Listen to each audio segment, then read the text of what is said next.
E aí, gente boa, tudo bom com vocês? Eu gravei um vídeo ontem a respeito de algumas heresias secretas envolvendo a igreja, tá?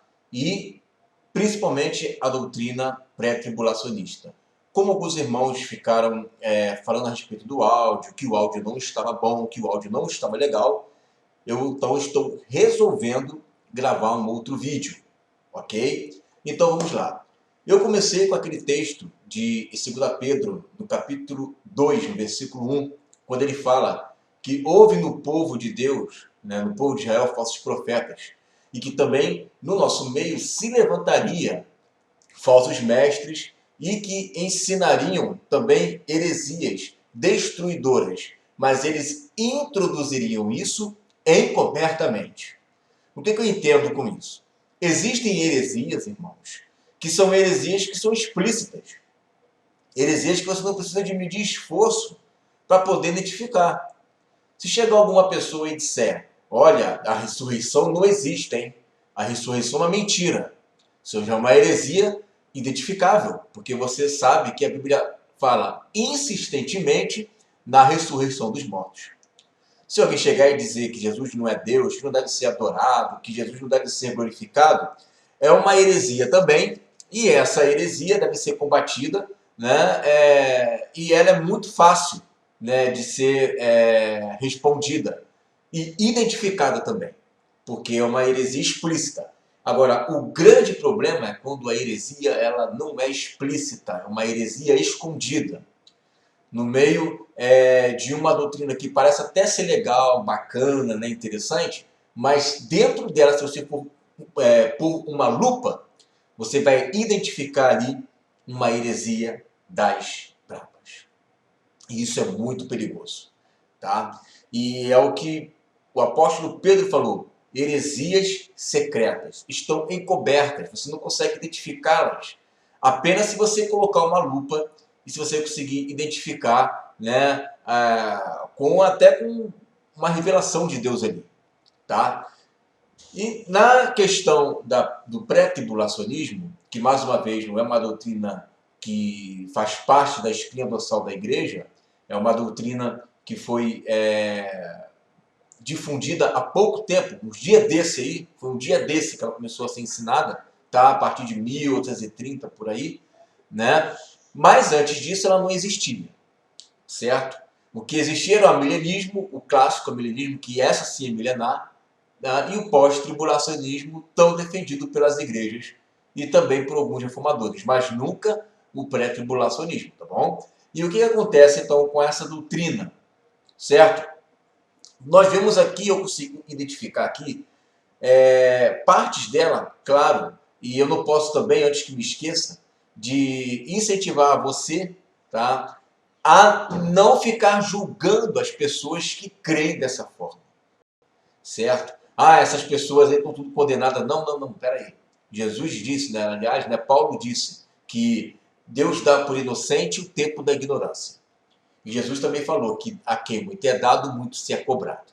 E a quem pouco é dado, pouco também se é cobrado. Então a gente não pode chegar saindo, colocando nas pessoas, né, esse título de herege. Vamos ter cuidado com isso também. Tá? Porque é uma coisa que está chegando agora, uma revelação que está chegando agora. Então a gente não pode sair julgando as pessoas assim. Tá. Então, mas qual é o grande problema então dessa doutrina aí? Porque essa doutrina, ela obrigatoriamente, ela impulsiona uma outra ressurreição. Por quê? O que nós entendemos com ressurreição? Em 1 Coríntios, no capítulo 15, versículo 23, Paulo diz que Jesus é a primícia das ressurreições, depois nós. Tá? Nós que fazemos parte do corpo de Cristo. Depois Paulo, em 1 Tessalonicenses, no capítulo 4, versículo 16, ele diz que quando Jesus vier, né, ao ressoar da última trombeta, certo? Os que estão mortos em Cristo ressuscitarão primeiro. Então, quem é que ressuscita primeiro? São os que estão mortos em Cristo. Jesus, as primícias, certo? Nós, vamos ressuscitar, e isso a Bíblia chama de primeira ressurreição, correto? Você vê isso lá em Apocalipse, no capítulo 20, quando fala que aqueles mártires foram decapitados por terem negado a marca, o nome, né, da besta, e por eles terem negado isso, eles foram decapitados e viveram e passaram a reinar com Cristo durante 1000 anos. Esta é a primeira ressurreição. Então existe a ressurreição dos que são de Cristo, tá? E essa ressurreição dos que são de Cristo é o que o apóstolo João chama de primeira ressurreição. E Paulo diz que os que são de Cristo ressuscitarão primeiro. Correto? Estas ressurreições, o apóstolo Paulo também fala lá em 1 Coríntios, no capítulo 15, no versículo 51 em diante, que ocorre ao ressoar da última trombeta. Correto?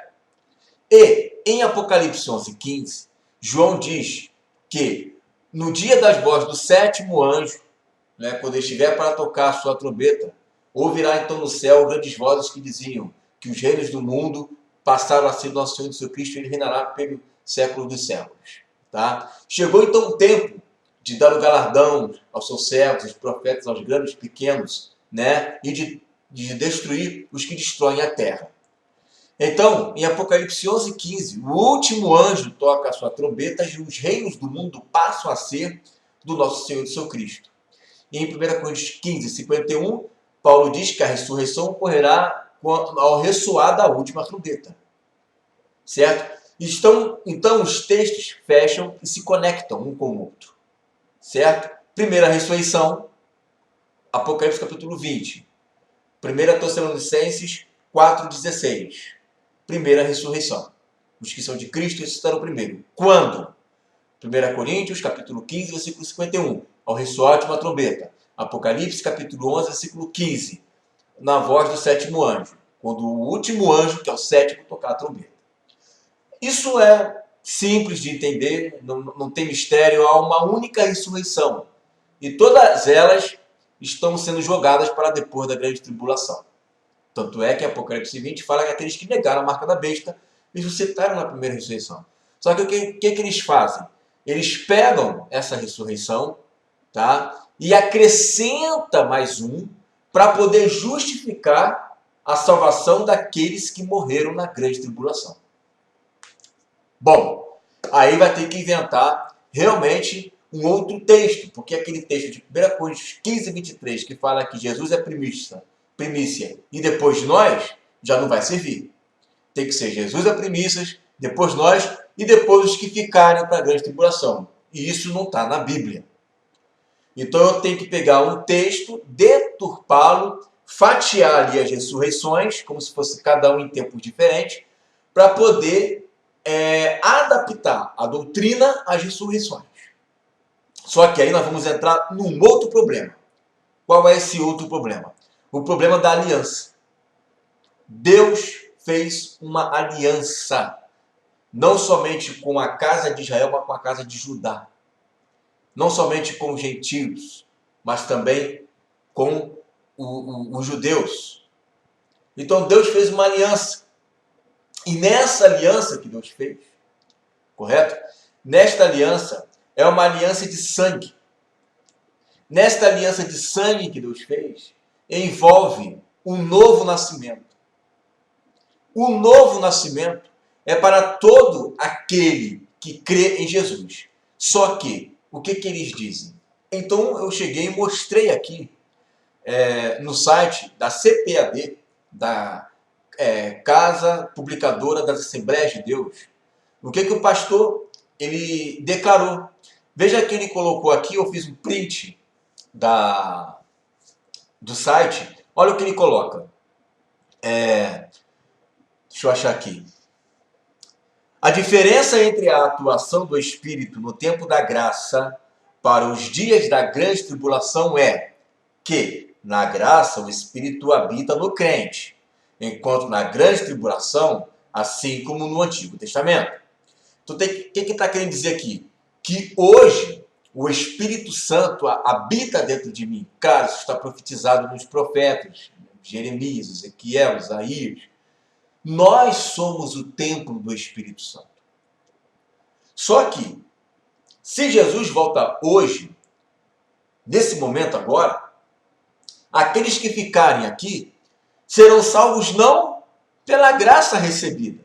Elas serão salvas, né? Ele vai colocar aqui um outro tipo de forma de salvação em Cristo. Olha só. Distinguimos então entre, né, a regeneração efetuada pelo Espírito e a habitação do Espírito no crente. Mesmo que o Espírito não habite no crente no tempo da grande tribulação, isto não o impedirá de efetuar a regeneração dessa pessoa. Gente, que absurdo um negócio desse. Isso é um absurdo. Em pleno Novo Testamento, uma aliança feita de sangue, uma aliança feita de morte, na cruz, e uma ressurreição de Jesus, não está valendo de nada aqui na grande tribulação. Por que não está valendo? Porque a salvação agora aqui está restrito ao que vem de fora para dentro, não de dentro para fora. Por quê? Porque a igreja não vai estar aqui. Porque o Espírito Santo saiu para o anticristo vir. Então tem que, se eles inventarem fazerem essa equação, fazerem essa desculpa, dizendo que o Espírito Santo, ao subir ao céu, e a igreja, o que é a igreja? A igreja é a habitação de Deus, né? A igreja é o templo do Espírito Santo. Ela não vai estar mais aqui na terra. Então como é que vai ser a salvação? Vai ser como no Antigo Testamento, ou seja, eu estou reivindicando na igreja, novamente, aquela lei que foi caducada.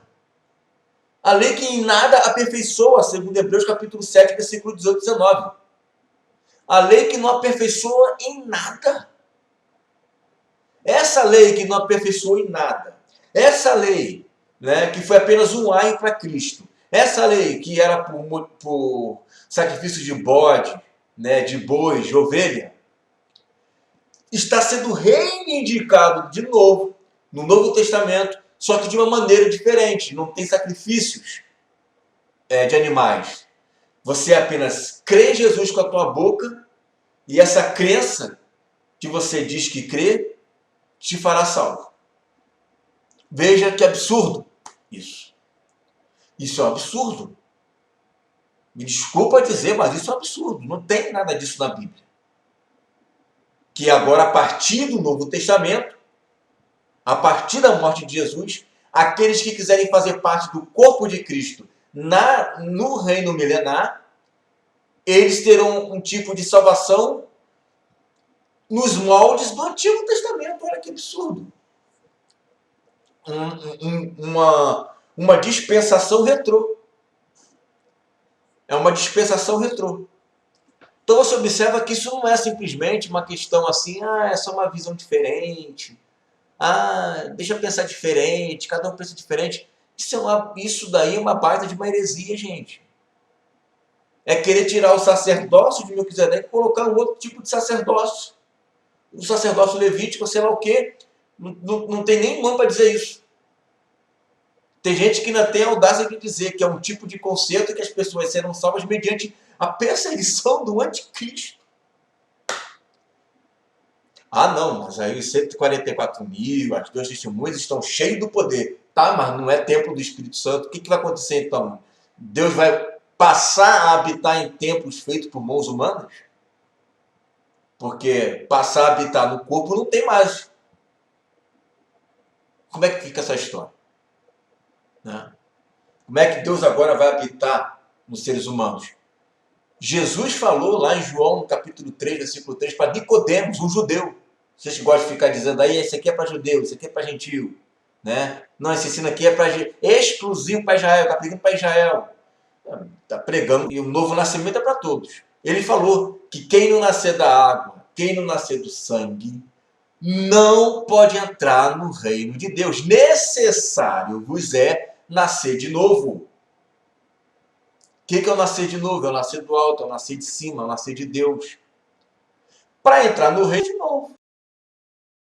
Como é que esses camaradas que vão estar lá na grande tribulação vão entrar no reino e vão fazer parte do reino se eles não podem nascer de novo, não tem tempo, não tem Espírito Santo?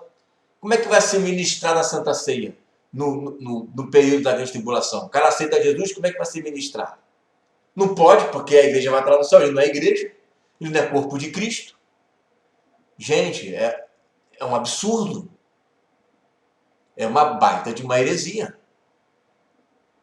Então, um camarada que se converte no tempo da grande tribulação não pode nem tomar Santa Ceia, porque não faz parte do corpo de Cristo. O corpo de Cristo está lá no céu. E alguém que morre nesse período, onde ele vai? Lá para o céu também? Um cristão? Aí o cristão vai estar lá, nesse período, morre, vai para o céu, vai ficar em qual parte do céu? Porque em uma parte vai estar lá todo mundo nas bodas, né, se alegrando, Jesus lá, né, tomando Santa Ceia, show de bola, alegria só.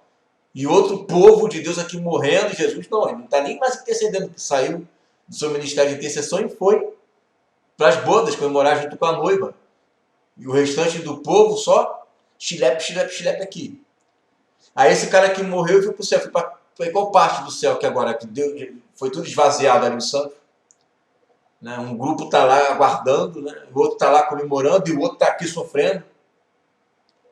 A igreja de Jesus toda dividida. Né, aqueles que estão debaixo do altar, né, clamando. Uns debaixo do altar, o outro lá nas bodas, o outro aqui sofrendo. Está tudo... E isso é bacana, mas a doutrina maneira de se pregar isso daí. Isso é um absurdo. E uma pessoa que nasceu no período da grande tribulação. Porque a grande tribulação é um período onde a pessoa nasce ali, né? E ela nasce, não, perdão. É um período onde a pessoa está vivendo ali que foi reprovada, né? Se ela foi reprovada, foi encontrada indigna, então ela não subiu, ficou aqui para a segunda chance, né? Tá aí na repescagem aí, certo? E uma pessoa que nasce nesse período, como é que faz? Ela já nasceu reprovada? Ela não teve a chance de nascer para conhecer Jesus? Né? Ou seja, ela foi predestinada, porque é Deus quem escolhe que vai nascer aqui ou ali, quando, aonde. Ela foi predestinada por Deus, um gentil, não falando nem de judeu, gentil, a nascer no período do anticristo, a ser governado pela besta e passar pelas mesmas tribulações, que não tem nada a ver de ter negado Jesus lá, os israelitas, né? Não tem nada a ver, não tem nada a ver com essa paçoca toda que aconteceu lá. Nasceu lá na Austrália, mas nasceu no período da grande tribulação. Ou seja, qual é a chance que ela teve? Nenhuma. Não estou falando de salvação. Eu sei que vai haver salvação nesse período da grande tribulação. Mas a pergunta é, qual é a chance que ela teve para participar das bodas? Nenhuma. Jesus não quis. Deus não quis. É por isso que aí os calvinistas estão corretos. Por serem pós-tribulacionistas. Porque os textos de Mateus 24 falam claramente ali, né, que depois da aflição daqueles dias, ele vai enviar os seus anjos e vai reunir os seus eleitos, seus escolhidos. E mais atrás ele diz que se aqueles dias não fossem abreviados, nenhum escolhido sobreviveria. Já que eles atrelam corretamente que eleitos, escolhidos, têm a ver com igreja, noiva, templo, tem tudo a ver?